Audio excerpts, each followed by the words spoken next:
talk today about strategy. How are we going to do it? Strategy is what we must have if we're to fight confusion. See, churches without strategy have a whole lot of ministries, they have a whole lot of programs, they have a whole lot of stuff going on, but there's no clarity in it, there's no focus in it. Churches without strategy have a whole bunch of ministries that aren't related to each other at all. Or they'll have a bunch of ministries that have no connection to the mission of the church. Now, if our mission is helping broken people become spirit-filled followers of Jesus who help broken people, the strategy is the bridge, the connection between that and everything we do. All of our ministries, all of our programs. It is the bridge, the connection that takes us from our mission statement of helping broken people and makes sense of all the ministries, opportunities, and programs that we would have as a church body. It's the bridge. So we said we have 3 strategies. Let me share those with you. You have them on your paper if you have that, but let me share them with you. We said we're going to break all of this down into 3 specific areas. Worship, belong, and love. Worship on Sunday, belong to life group, love our community. And the idea is this: if you look, it's a circle, so it's never ending. So the idea is you can come and enter into our church at any one of these points. Many of you came for the first time, and you became part of a church maybe because you came on a Sunday. Some people come to church because somebody's invited them to their life group. Some people come to church because they've come to a community event, something we've done to love on our community. And what we're saying is when you come into the church, no matter which place you come into, one of these are your next steps. So let's say you come in on a Sunday. Some of you have started coming to church here. You've come here on a Sunday morning, but you're not connected anywhere else. This is where strategy comes in. We say, well, we're glad that you're here worshiping with us on a Sunday because that's one part, but we need you to start loving on community. We need you to start belonging to a life group. Or you start going to a life group. We say, well, that's great, but we want you to now come and worship with us on Sunday or love our community. Or you come because you've been part of a community event. We say, well, that's great. We want you to come on a Sunday. Or we want you now to belong to a life group. Everything that we do will fall into these categories. You'll begin to see these diagrams, not diagrams, what am I thinking? What word? Illustration. See, I can't say edit this out. Usually I'd say edit this out before you post it online. But now that we're on Facebook Live, all of my mistakes are right out there for everybody to see. So we say, okay, worship. Can you put the big worship up there? So we say worship on Sunday. If you see, this is it's an arrow. So it's pointing up towards...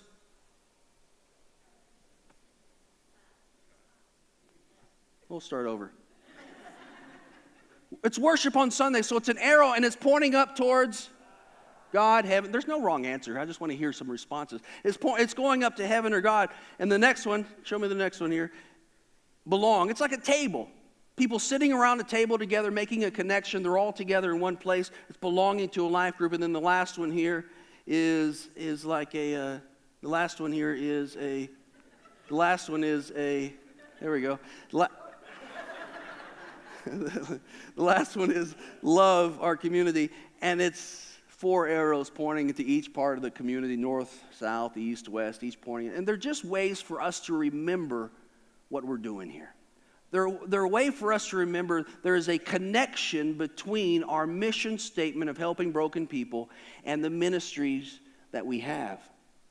And so next Sunday, we're going to get into these specifically. We're going to break them down next Sunday. But this morning, I want to answer the question of why. So people say, well, why do we need a strategy? Why do we even need that? We have a mission statement. We have ministries. We have great ministries. We have great programs. We have a lot of stuff going on. Isn't that enough? Why do we need a strategy? Thank you. Thank you. This is great. I didn't know we were feeding back, but come on. Anything else? How many of you ever gone out to eat and you've gone to the restaurant, you sat down at the table, the waiter comes up to you and he says, would you like to hear the specials? And you say, sure, I'd like to hear the specials. So they pull up their little piece of paper and they say, well, here's the specials. It's broiled Atlantic salmon fillet with jumbo lump crab meat, shrimp, capers, and tomatoes in a white wine sauce. Filet medallion served in 2 different ways, finished with jumbo lump crab meat, béarnaise, shiitake mushrooms, with jumbo grilled shrimp.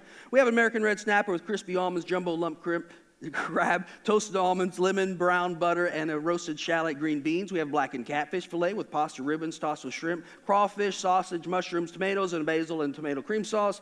We have a succulent 30-ounce bone-in ribeye flavored with special grill seasoning, grill base, cooked over oak pecan wood, served with hand-cut fries. We have a chicken marsala, it's skinless, boneless, breast of chicken coated in seasoned flour pan, sautéed, finished with marsala sauce.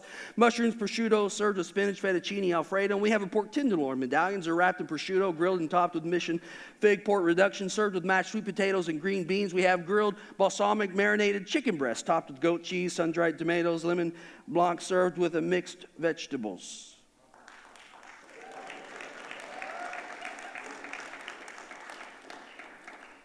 Then you promptly look at them and go, what was the third one again? Oh, you mean the black and... No, that wasn't that. Do you mean the American red snapper? No, it wasn't that. Do you mean the filet medallions? No, it wasn't that. Just, can you say them again? Well, we have the broiled Atlantic salmon fillet with jumbo lump crab meat, shrimp, capers, tomatoes, and white wine sauce. Filet medallion served in 2 ways, finished with jumbo lump crab meat, béarnaise, shiitake, mushroom, jumbo grilled shrimp, American red snapper. You're going to let me do it again? And they go through, and you sit there and you go, we're going to split the Caesar salad. I mean, you can't even remember what all of those were. They sound great, but you can't grasp it. It's like going to these restaurants where you sit down and they bring you the menu, and it's like they set a phone book on your table. You ever been to these restaurants? And it's like 30 pages of all of this stuff on there. And I immediately think, surely they can't do all of this good. I mean, they can't have all of this stuff and do it all well. But then you go to those restaurants where they bring you out a single piece of paper and they have like 4 things on there. And this is when you think, well, they're going to do this really well. This is what they specialize in. It's the same thing in church. It's going to and showing up on a Sunday morning and you get handed a bulletin and there's a list of all of the ministries, all the programs, all the opportunities. And many times there's so much stuff going on that the people that come and visit church look at it and go, we'll have the Caesar salad. They don't know what to do. They're frozen. They're not sure what the next steps are. It's this overwhelming dumping of this information, and that's why strategy is important. Because strategy says these are the things that are important. This is how you connect into our body. This is how the ministries of the church fit together. So he said, this is our strategy as a church. We worship on Sunday. We belong to Life Group. We love our community. So if you've been coming here 10 years, 15 years, 20 years, you may go, I don't need this. I know everything that's going on. Well, good for you, but what about everybody that comes in, that walks in for the first time, second time, or third time? Do we want them to connect to this body? Yes, we do. We want them to become a productive part of this. We want them to become part of who we are. Then we have to give them a sheet of specials and say, here are the 3 things that are expected of you here at our church. Worship on Sunday. Love our community. Belong to Life Group. No, these are pretty broad, they're pretty general, but all ministries and all programs that we have will fit under one of these, so people understand what's next. Are you with me? So let's turn and let's look at Luke chapter 10. Let me read verses 38 to 42 here.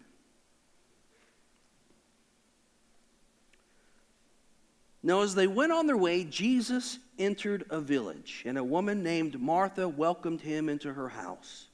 And she had a sister called Mary, who sat at the Lord's feet and listened to his teaching. But Martha was distracted with much serving. And she went up to him and said, Lord, do you not care that my sister has left me alone to serve? Tell her to help me. But the Lord answered her, Martha, Martha, why are you so anxious and troubled about many things? But one thing is necessary. And Mary has chosen the good portion, which shall not be taken away from her. When we talk about strategy as a church, when we talk about connecting the mission statement to our ministries, when we talk about strategy, we're talking about focusing. We're talking about focusing on that which is most important. And Martha is upset at Mary because Martha doesn't think Mary is focusing on the right thing. But Martha is busy. In fact, it says Martha was distracted with much serving.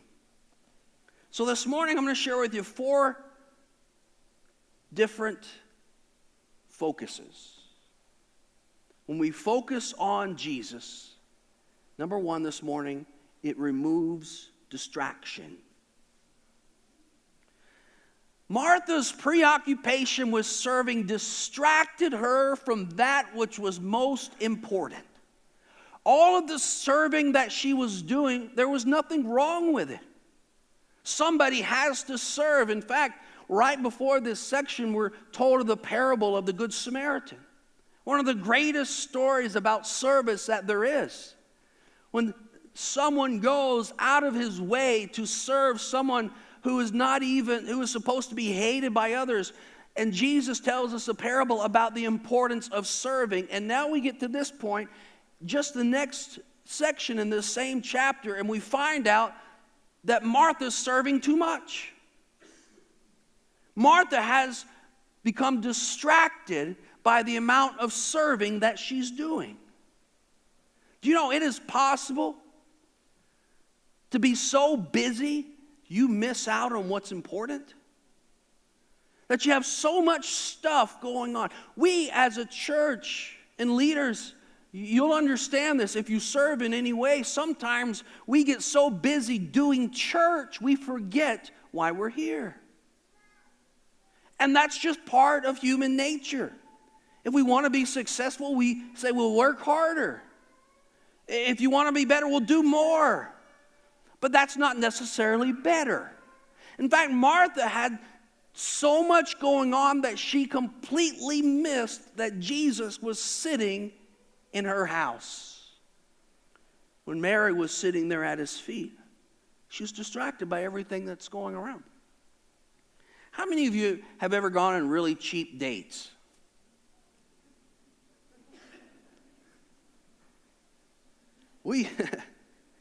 Before we got married, Jessica and I went on not cheap dates.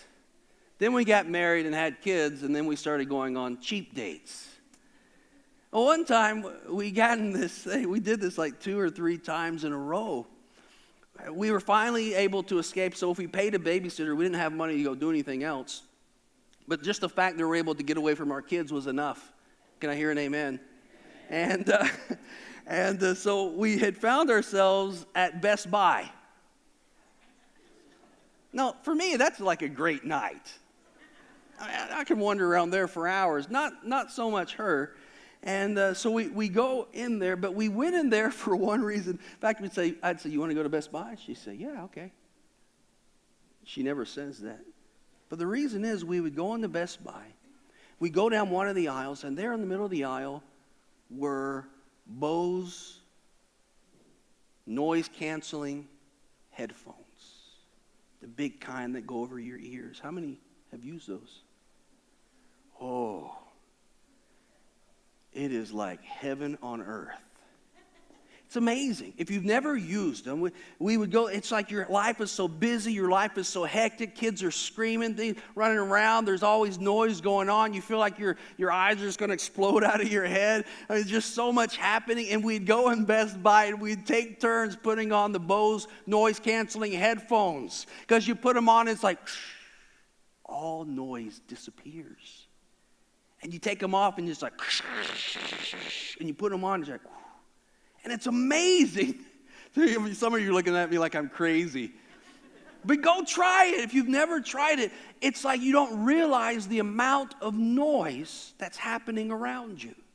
We just become immune to the amount of noise that is building up around us until all the noise is taken away and you realize just how much you were being distracted and how much the noise itself was just wearing you down.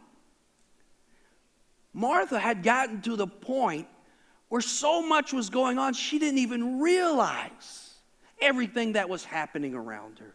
She was so busy serving and doing and becoming and trying and helping and doing ministries and being part of programs and doing all of this stuff that she missed out on the most important thing that was right in front of her: Jesus.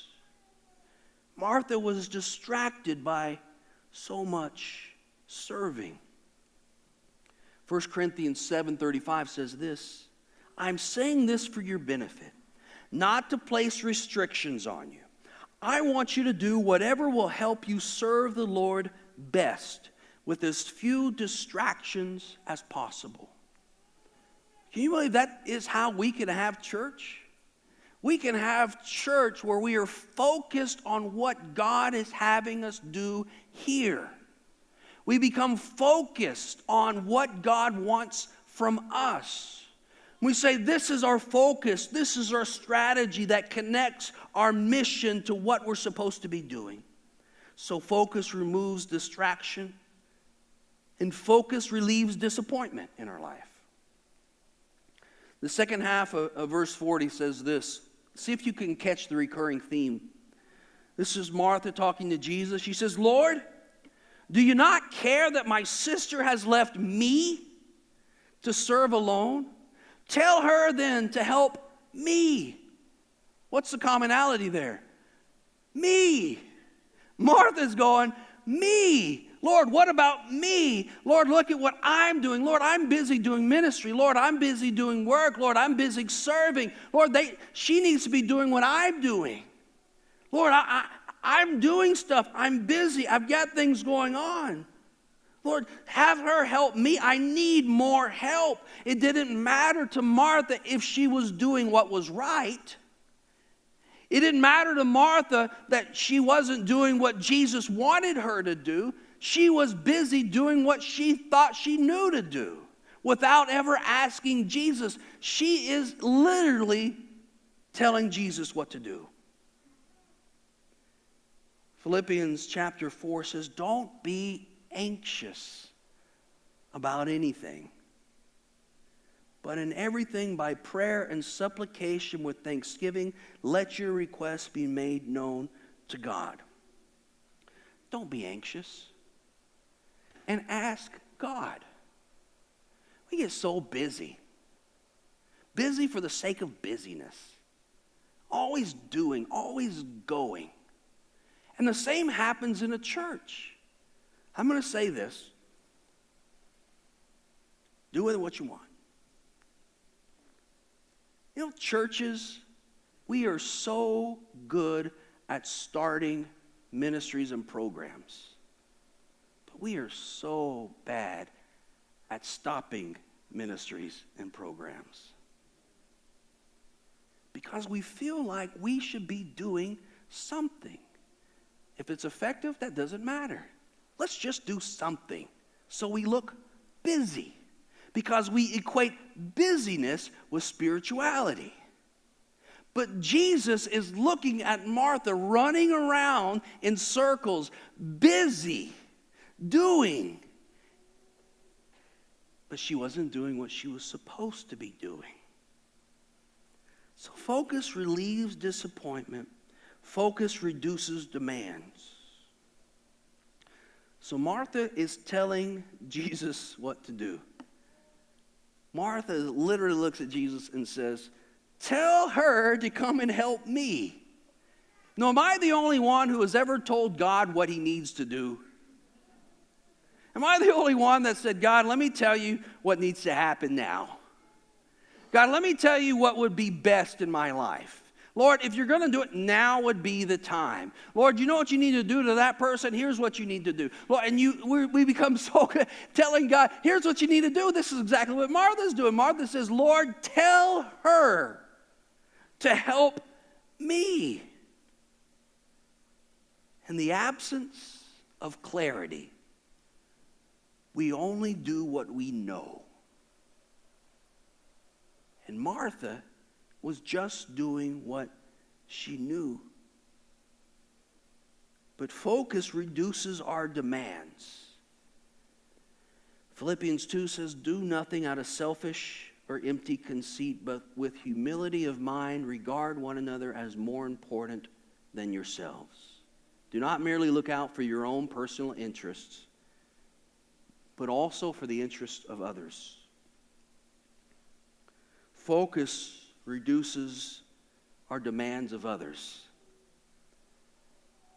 and brings us back to what does God want for me. Lastly this morning, focus reinforces our direction. In other words, you could say strategy brings focus to our mission. Strategy brings focus to our mission. Focus reinforces direction. So Jesus looks at Martha. Martha's exasperated. Martha's upset. Martha is looking at Mary. She's thinking, this is good for nothing. Mary, all she's doing is sitting around at the feet of Jesus, listening to Jesus talk. I'm the one that's working. I'm the one that's busy. I'm the one that's serving. Jesus, tell her she needs to come and help me. And Jesus says, one thing is needful. And Mary has chosen that good part, and it'll not be taken away from her. Jesus says, one thing is needful. Was Martha doing anything wrong? No. Was Martha doing the best she could? Yes. Was Martha using her gifts and talents to try to serve Jesus? Yes. She was doing all of that. But Jesus was trying to focus her down and say, Martha, one thing is needful. Have you ever had a magnifying glass? When I was a kid, I didn't know that you could use a magnifying glass for anything other than burning ants. But a magnifying glass is amazing. Because a magnifying glass will take all the light that surrounds us, all the light that washes over us, and it begins to gather it. And a magnifying glass pulls it together and pushes it through a central location and narrows it down to an energy beam that focuses in a straight line in a singular direction. It takes light that's all around, brings it together, and puts it on point in a singular direction. It focuses it. And so God wants to take all that we do, all the busyness, all the work, all the ministry, all the serving, and take it and begin to focus it and narrow it down into a singular direction that's going straight towards the mark where you want it to go. So for us, for Martha, what is the one thing? Well, it's sitting, having your eyes fixed on Jesus and listening to his words. That's the one thing. Focusing on him. There was nothing better than what Mary was doing at the feet of Jesus. Busyness doesn't matter. Nothing wrong with what Martha was doing. But the most important thing was sitting, looking at Jesus and listening to him. So in our strategy, when we talk about strategy as a church, I say there's nothing wrong with anything really that we're doing, but what we want to do is we want to take it all out here like the light and begin to focus it together in a singular, like a magnifying, in a singular place, in a singular direction, to get everything headed in the same direction. So to all this stuff out here, it comes down to focusing on one thing.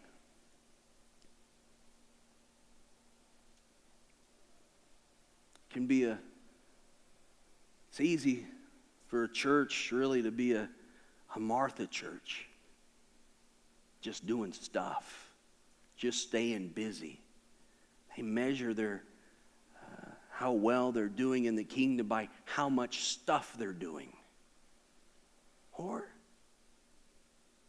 it can be a Mary church. And find the one thing that God wants us to do. And focus all of our energy, all of the light, all the stuff that we have, all the serving, focus it down into a single direction. And say, this is what God has called us to do. And this is where God is taking us. And this is how we're going to get there.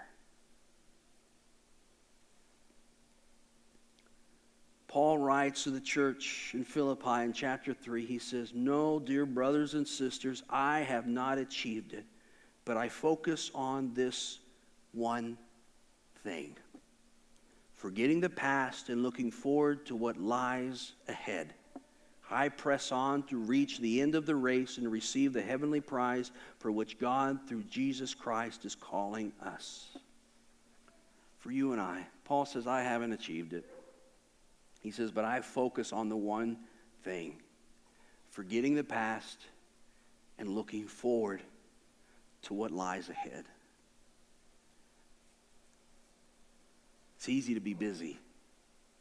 And maybe your life has become busy. In fact, I bet most of everybody's lives in here are busy.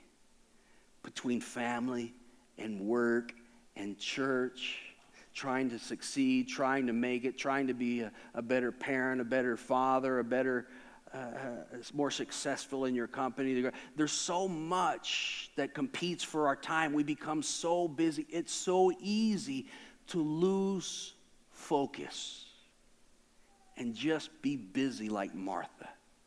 But this morning, Jesus would say to you and I, focus on the one thing.